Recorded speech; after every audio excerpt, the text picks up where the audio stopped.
আসসালামু আলাইকুম। নিউজভার্স 24-এ আপনাদের স্বাগত জানাচ্ছি। আমি জিএম শিহাব। আজকে আমাদের মাঝে উপস্থিত আছেন দেশের প্রখ্যাত মনোবিজ্ঞানী জনাব এম এ বাশার।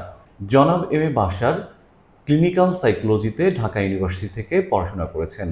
এছাড়া তিনি দেশ ও বিদেশের বিভিন্ন প্রতিষ্ঠান থেকে মনোবিজ্ঞানের উপর বিভিন্ন ডিগ্রি অর্জন করেছেন। তাহলে চলুন সরাসরি কথা বলি জনাব এম এ বাশারের সঙ্গে। আসসালামু আলাইকুম, কেমন আছেন? ওয়ালাইকুম আসসালাম। আলহামদুলিল্লাহ ভালো আছি। আপনি কেমন আছেন? আলহামদুলিল্লাহ অনেক ভালো আছি। যাক। আপনাকে স্বাগত জানাচ্ছি নিউজভার্স 24-এ। নিউজ ভার্স 24 এর সকল দর্শকদেরকেও আমার পক্ষ থেকে শুভেচ্ছা। প্রথমে আমরা যে বিষয়টা জানতে চাইব, স্বাস্থ্য বলতে আমরা আসলে কি বুঝি? স্বাস্থ্য বলতে আসলে যদি সংজ্ঞার দিক থেকে আমরা বলতে চাই, স্বাস্থ্য হচ্ছে ৩ টা জিনিসের সমন্বয়। ১ নম্বর হচ্ছে যদি আমরা শারীরিকভাবে সুস্থ থাকি, হুম, এক হচ্ছে যদি আমরা মানসিকভাবে সুস্থ থাকি, হুম, আরেকটা হচ্ছে যদি আমরা সামাজিকভাবে সুস্থ থাকি। অর্থাৎ শারীরিকভাবে, মানসিকভাবে এবং সামাজিকভাবে স্বাভাবিক। সুস্থতাকেই আসলে সুস্থতা বলা হয়। মানসিক সুস্থতা বলতে আসলে কি বোঝানো হয়? আহ খুব ভালো কোশ্চেন। ধরেন শারীরিক সুস্থতা তো আমরা সহজে খুব বুঝতে পারি। জি। যে আমি আমার পেটে ব্যথা আছে কিনা, আমার গায়ে জ্বর আছে কিনা, আমার হাতটা ভেঙে গেল কিনা, এগুলো আমরা দেখতে পাই বাইরে থেকে জেনে সহজে বোঝা যায়। মানসিক সমস্যাগুলো তো ভিতর থেকে আসলে বোঝা যায় না। হ্যাঁ? এই বোঝা যায় না বলেই আসলে আমাদের এখানে নানা ধরনের কোশ্চেন থাকে এবং এই কোশ্চেনগুলো সমাধানের দিকে আমরা আসলে চেষ্টা করি না। চেষ্টা করি। আমরা আশা করি আজকে কিছুটা ক্লিয়ার হয়ে যাব। মানসিক সুস্থতাকে আমরা যদি ছোট করে বোঝার জন্য বলি, যেমন একদিকে ধরেন আছে বড় ধরনের মানসিক রোগ, আরেকদিকে আছে ধরেন ছোট ধরনের মানসিক রোগ, তাই না? যেমন হচ্ছে যদি আমরা অ্যাংজাইটির কথা বলি, হ্যাঁ? যদি আমরা ডিপ্রেশনের কথা বলি, হ্যাঁ, যদি আমরা প্যানিক ডিসঅর্ডারের কথা বলি, যদি আমরা সূচিবায়ুর কথা বলি, এইগুলো হচ্ছে ছোট ধরনের মানসিক রোগ। এর পাশাপাশি আরেক দিকে হচ্ছে বড় ধরনের মানসিক রোগ, যেমন সিজোফ্রেনিয়া আছে, বাইপোলার মুড ডিসঅর্ডার আছে, জি। সিজো অ্যাফেক্টিভ ডিসঅর্ডার আছে, এই ধরনের আরো কিছু ডিসঅর্ডার আছে যেগুলো বড় ধরনের মানসিক রোগ।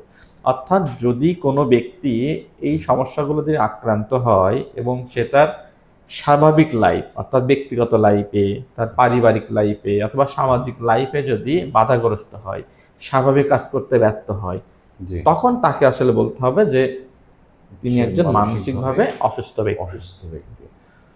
এবং তিনি আসলে নিজে, নিজে কিভাবে বুঝবেন যে তিনি তার এখন চিকিৎসার জন্য যেতে হবে অথবা কাউন্সিলরের কাছে যেতে হবে? রাইট। ভালো, ভেরি গুড। ধরেন আমি একজন মানুষ, আমি কিভাবে বুঝবো যে আসলে আমি মানসিকভাবে সুস্থ আছি নাকি অসুস্থ অসুস্থ আছি? ব্যক্তি। আমাদের যতগুলো মানসিক রোগ আছে, প্রায় ৩৫০ মানসিক রোগ আছে। এই মানসিক রোগগুলোর ম্যাক্সিমামটাই হচ্ছে কিন্তু ছোট ধরনের মানসিক রোগ, হুম, তাই না? তা যখন কোনো রোগ হয় আমাদের, আমরা কিছু কিছু সিমটম দেখি। সেই সিমটমগুলোর উপরে নির্ভর করেই কিন্তু আমরা বলি যে তোমার জ্বর হয়েছে, তোমার পেট ব্যথা হয়েছে, তোমার হার্টের সমস্যা হয়েছে, তোমার ক্যান্সার হয়েছে, রাইট? জি হ্যাঁ, ঠিক একই রকমভাবে মানসিক রোগের ক্ষেত্রেও সেম কিছু লক্ষণ আছে যে লক্ষণগুলো দেখলে বোঝা যায় আমি মানসিকভাবে অসুস্থ। অসুস্থ। প্রত্যেকটা রোগের আলাদা, আলাদা ভাগ করা আছে, ক্যাটেগরি করা আছে। যেমন যদি আপনি বলেন যে ডিপ্রেশন, কখন আমি বুঝবো যে আমি ডিপ্রেশনের রোগী? তাহলে ডিপ্রেশনে কি হতে পারে? আমার মন খারাপ থাকবে, কোনো কিছু করতে আমি আগ্রহ পাবো না, আগ্রহ হারিয়ে ফেলবো। আমার খাওয়া-দাওয়ার হয়তো রুচি থাকবে না, আমার হয়তো ঘুমের সমস্যা হবে। সমস্যা হবে। তাহলে তো এগুলো যখন থাকবে কারোর ভিতরে তখন হয়তো বলা যাবে তাহলে আপনি তো ডিপ্রেশনে ভুগছেন। আবার যখন হচ্ছে অ্যাংজাইটির কথা বলবেন তখন কি হবে? তখন বলা হবে যে হচ্ছে সারাক্ষণ উদ্বিগ্নতা, অভিজ্ঞতা। চিন্তার পর চিন্তা আসতেছে, সব বিষয় নিয়ে আমার চিন্তা, আমার ঘুম হচ্ছে না ঠিক মতো, ঘুম আসতে দেরি হচ্ছে, মাথার ভিতরে চিন্তা ঘুরছে, এরা অসংখ্য চিন্তা, বুক ধড়ফড় করছে, পুরা শরীরটা হঠাৎ করে গরম হয়ে যাচ্ছে, কনসেন্ট্রেট করতে পারছি না কোনো কিছুতে, সব কিছু ভুলে যাচ্ছি।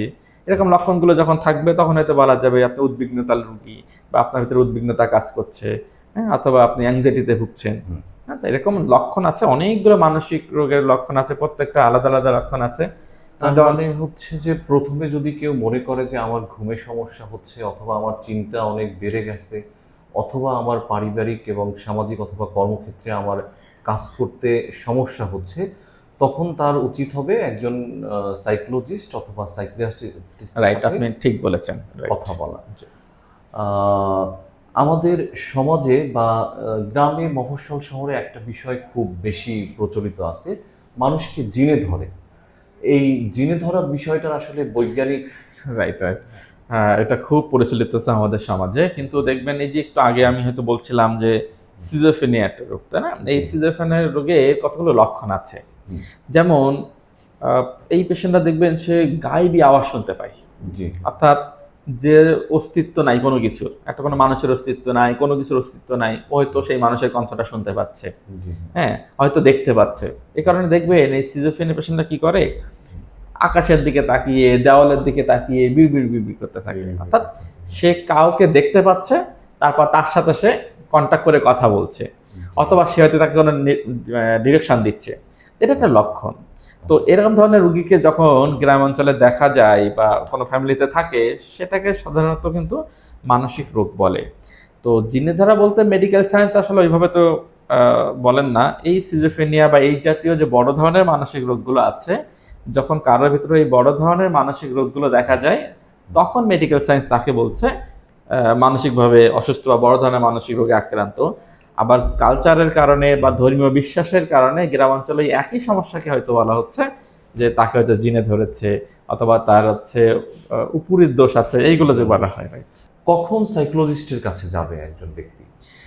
আহ, আপনাকে নিজেকে দেখতে হবে মেজারটা যে কিভাবে করবে এবং হ্যাঁ। কখন সাইকোলজিস্টের কাছে যাবে? রাইট, একজন ব্যক্তি তার সর্বোচ্চ দিয়ে চেষ্টা করে সমাজে টিকে থাকার জন্য, সে তার লাইফটাকে স্বাভাবিকভাবে পরিচালনা করার জন্য, রাইট? জি কিন্তু যখন সে আর নিজে কোনো কিছু পরিচালনা করতে পারে না, হুম সে তার দৈনন্দিন কাজগুলো করতে যেয়ে বাধাগ্রস্ত হচ্ছে, ঠিকভাবে করতে পারছে না, অথবা তার সামাজিক কাজগুলো শেয়ার করতে পারছে না, পরিবারে তার যে কাজগুলো থাকে সেগুলোতে সে ব্যর্থ হচ্ছে, হ্যাঁ, তাহলে তার প্রফেশনাল লাইফে, তার পার্সোনাল লাইফে, তার ফ্যামিলি লাইফে, তার সোশ্যাল লাইফে যখন হ্যাম্পার হবে আর স্বাভাবিকভাবে সে করতে পারছে না, তখন তার আসলে একজন প্রফেশনাল মানুষের হেল্প নেওয়া দরকার।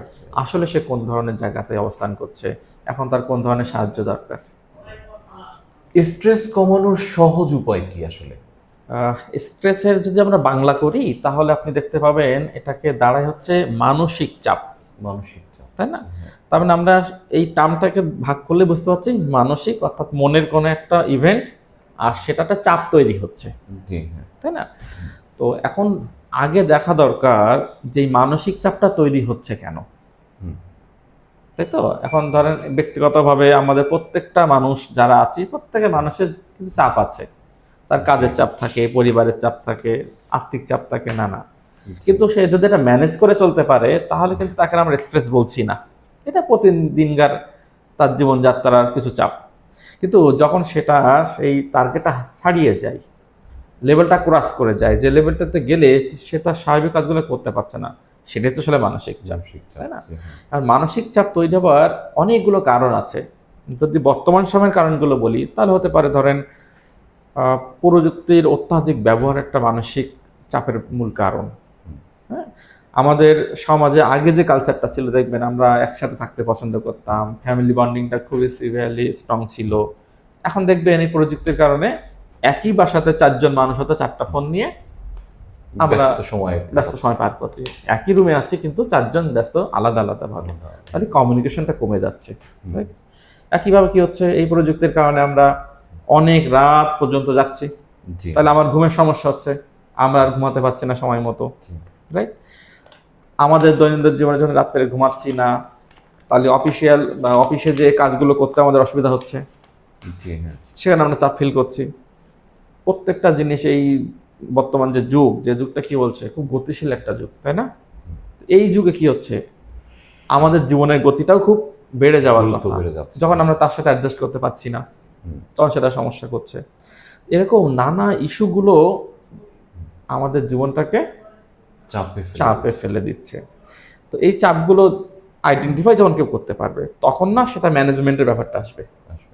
যদি আমরা ব্রড ক্যাটাগরিতে বলতে চাই, তাহলে বলতে হবে তার দৈনন্দিন যে জীবনের যে রুটিন, সেই রুটিনটা স্বাভাবিকভাবে মেনটেন করা দরকার, তাই না? তার সময় মতো ঘুমানো দরকার, সময় মতো ঘুম থেকে ওঠা দরকার। তার যে খাবার, সেটা খাবারটাকে সঠিক সময়ে খাওয়া দরকার, সুষম খাওয়া দরকার, ফাস্টফুড খাওয়া বন্ধ করা দরকার বা কমায় নিয়ে আসা দরকার। হ্যাঁ, রেগুলার এক্সারসাইজ করা দরকার। এইগুলো যখন কোনো মানুষ রেগুলার বেসিসে করবে, তখন আস্তে আস্তে আস্তে আস্তে সে তার স্ট্রেসটাকে কিন্তু ম্যানেজ করতে পারবে। রাগ নিয়ন্ত্রণ, আমরা অনেকেই দেখা যায় যে খুব রেগে যায়, হঠাৎ করে রেগে যায়, অথবা কেউ কেউ রেগেই থাকে। রাগ নিয়ন্ত্রণের সহজ উপায় কি আসলে? এটাও অনেকটা কিন্তু স্ট্রেসের সাথে যুক্ত। আপনি খেয়াল করলে দেখবেন রাগটা স্ট্রেসের সাথে যুক্ত। ধরেন আপনি আর আমি তো রাগ করছি না, জি বা রাগ করলেও নিয়ন্ত্রণ করতে পারছি, আউটবাস্টও করছি না, জি। তাই না? তাহলে রাগটা কি একটা ইমোশন তো আমাদের। হুম, তা ইমোশনটা তৈরি হয় কি থেকে, এটা আগে বোঝা দরকার আমাদের। আমাদের প্রত্যেকটা মানুষের ইমোশন তৈরি হয় কিন্তু চিন্তা থেকে। জি, অর্থাৎ আমরা যখন কোনো একটা পরিস্থিতির সম্মুখীন হচ্ছি, ওই পরিস্থিতি অনুযায়ী কোনো একটা থট আমাদের মাথার ভিতরে আসতেছে। হুম, তারপর সেই থটটা আমাদের কোনো একটা ইমোশন তৈরি করছে। ওই থটটা যদি পজিটিভ হয়, তাহলে একটা পজিটিভ ইমোশন তৈরি হচ্ছে। তৈরি হচ্ছে, হ্যাঁ। ওই থটটা যদি নেগেটিভ হয়, নেগেটিভ তাহলে নেগেটিভ ইমোশন তৈরি হচ্ছে। হ্যাঁ। তা রাগ হচ্ছে একটা নেগেটিভ ইমোশন। হুম, ধরেন একজন ব্যক্তি হয়তো কোনো একটা কাজ করছে, হুম, আর সাথে কোনো একজন ব্যক্তি এসে তাকে ডিস্টার্ব করছে। হুম, এখন যদি ওই ব্যক্তি ভাবে যে ও আমার সফলতা চায় না, ও আমার বন্ধু না, হুম, ও আমার শত্রু, হুম, তাহলে যে ব্যক্তি তাকে ডিস্টার্ব করছিল, মজা করতেছিল, হুম। তার উপরে তো সে রেগে যাবে। রেগে যাবে, হ্যাঁ। কিন্তু ওই একই ব্যক্তি যদি মনে করে ও তো আমার বন্ধু, বা ও আমার কলিগ, ও আমার সাথে এটা করে দুষ্টামি করে মজা পাচ্ছে, হুম। তাহলে ওই ব্যক্তি রাগ করবে কিনা? তাহলে তো রাগ করার কথা না। Right, that is the point. তাহলে একই ঘটনা বা একই পরিস্থিতিতে পড়েও হুম, একজন ব্যক্তি দুই রকম চিন্তা করার কারণে কিন্তু তার দুই রকম ইমোশন তৈরি হচ্ছে। তৈরি হচ্ছে, হ্যাঁ। একটা সময় হয়তো সে মজা করছে, হুম, সে নিজেও হয়তো তাকে জ্বালাচ্ছে। হুম, আরেকটা সময় যখন সে নেগেটিভ চিন্তা করছে, তখন সে নিজে রিয়্যাক্ট করছে, রেগে যাচ্ছে। লেগে যাচ্ছে। তাহলে এই রাগটা হচ্ছে কোথা থেকে? তার Thought চিন্তা থেকে, থট থেকে। Thought থেকে। তাহলে রাগ নিয়ন্ত্রণের সবচেয়ে মুখ্যম বা মৌলিক জায়গা হচ্ছে থট তার পরিবর্তন। থটটাকে আইডেন্টিফাই করতে পারা। আমি কি ভাবছি, যে ভাবনার কারণে আমার রাগ হয়ে যাচ্ছে। হুম। যখন আমি এটা বুঝতে পারবো যে ও আচ্ছা, আমার মাথায় এই চিন্তাটা আসতেছে এখন, যে কারণে আমার রাগ হচ্ছে, হুম, তখন আমি তো জাজ করতে পারবো এই যে চিন্তাটা আসলো, ওই চিন্তাটা কি আমার জন্য পজিটিভ নাকি নেগেটিভ। যদি আমি দেখি যে এটা পজিটিভ, তাহলে আমার জন্য ভালো, আমি আর রাগ করবো না। কিন্তু যদি বলি নেগেটিভ, তখন আমি এটা চেঞ্জ করতে পারবো। বুঝতে এটা পেরেছি। একটা বড় জায়গা, যে জায়গাটা আসলে রাগ নিয়ন্ত্রণের জন্য হেল্পফুল। এছাড়া তো ওই যে স্ট্রেস, যে কারণে স্ট্রেস হই আমরা, ওই একই কারণে তো আমাদের রাগ হতে পারে। তো ওই স্ট্রেস ম্যানেজমেন্টের যে প্রবলেমগুলো আমরা বলেছিলাম, বা ওই প্রবলেমগুলো থেকে বের হয়ে আসার যে উপায়গুলো আমরা বলেছি, একইভাবে এক্ষেত্রে রাগ নিয়ন্ত্রণের ক্ষেত্রে কিন্তু সেগুলো আমাদের ভূমিকা রাখে।